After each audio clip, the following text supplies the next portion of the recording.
বিগত 4-5 দিন আগে একটা পাটোয়ারির ভিডিও ভাইরাল হয়েছিল। সেই ভিডিও ভাইরাল থেকে প্রমাণিত হয়েছে যে সার্কেল অফিসের সিন্ডিকেট কায়েম আছে এবং আমরা হতবাক। এটা প্রকাশ্য টেকাগত ভাইরাল হওয়ার পর সরকারিভাবে কোনো পদক্ষেপ আজ পর্যন্ত নেওয়া হয় নাই যে এটা সিন্ডিকেট, যেটা সত্যিকারের সিন্ডিকেট এবং সিন্ডিকেটের শিকড়টা অনেক গভীরে আছে। ভারতমালা প্রকল্প বাস্তবায়নে ব্যাপক অনিয়মের অভিযোগ উত্থাপন করে সার্কেল অফিসারকে স্মারকপত্র প্রদান করেন কাটিগড়া এলাকার জনগণ। গত 28 জুলাই কাটিগড়া এলাকার বিশিষ্টজনেরা এক নাগরিক সভা আহ্বান করে নাগরিক অধিকার সুরক্ষা মঞ্চ নামে এক সংস্থার আত্মপ্রকাশ করে বুধবার সেই নতুন সংস্থার পক্ষে Katigorah circle officer doctor Robert টুলুরের কাছে এক স্মারকপত্র প্রদান করেন। ভারতমালা প্রকল্পের জমি অধিগ্রহণের ক্ষেত্রে ব্যাপক অনিয়মের অভিযোগ উত্থাপন করা হয়েছে একাধিকবার।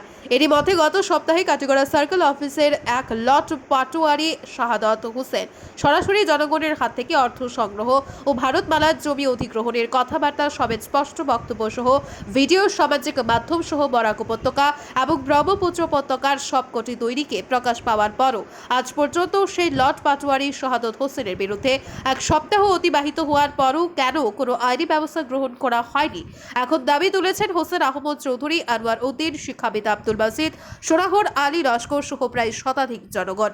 দেখুন বিস্তারিত আজকের বরাকের প্রতিবেদনে। আমরা কাটিগড়া এলাকাবাসীর পক্ষে বিগত 28/7/2024 ইংরেজিতে কাটিগড়া এলাকার ভারতমালা প্রকল্পের ভূমি ক্ষতিগ্রস্ত নাগরিকদের নিয়ে এক সভা অনুষ্ঠিত হয়, সাধারণ সভা।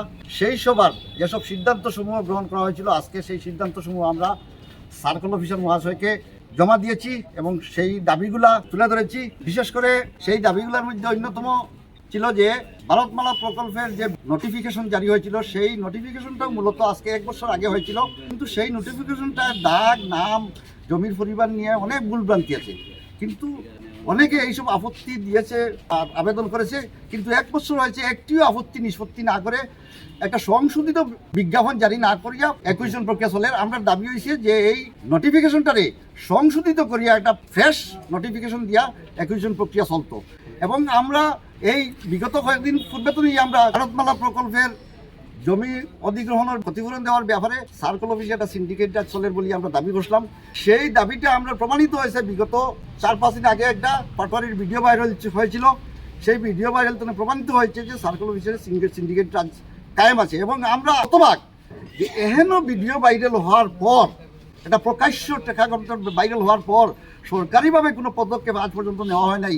এতে আমরা অনুমান যে এটা সিন্ডিকেট, যেটা সত্যিকারের সিন্ডিকেট এবং সিন্ডিকেটের শিকড়টা অনেক গভীরে আছে, যার ফলে এ পর্যন্ত যে টাকা গ্রহণ করেছিল সেও দিব্যিভাবে গ্রহণ করেছিল এবং এখন পর্যন্ত কোনো অ্যাকশন না হয় আমরা অনুমান যে এটা শিকড় অনেক দূর পর্যন্ত লম্বা আছে।